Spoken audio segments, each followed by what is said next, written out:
Mana en jayal buche doho marjo Islam Sheikh Ahmed Kasim kwa jatan piny Kenya William Ruto kodogai marazimio la umoja wan Kenya lansha la mulodinga mondo miyo winjiwak marjo Kenya kendo wuko ko matieko midhiero mantiere.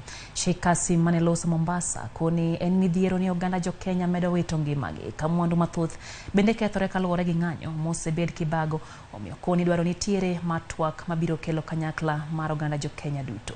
Jadolo bende jiwo kata bade bede piny owacho mopogore magin od bura do kaachiel kod jotend din mondo miyo kony e kelo winjruok e kind piny owacho kaachiel kod kweth makwedo piny owacho kata mano maketo piny owacho tesre mar gayo midhiero makidek medore kendo kwako pachoka.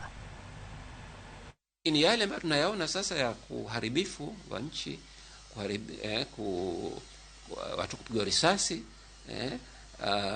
watu kwa sasa hawajui hata wataendesha vipi biashara zao, tukiwa katika hali ya kuwa haijulikani kesho kutakuwa vipi. Hii hakika ni jambo la kusikitisha sana na ni jambo ambalo laivundia heshima nchi yetu ya Kenya. Sasa je, nani ambaye heshimu sheria hapa? Ni serikali au ni upinzani au ni polisi au ni waandamanaji? Usia wangu kwa Raila na Ruto wote majina yao yanaanza kwa R. Hili ni jambo pekee nilikuwa nataka liwaunganishe.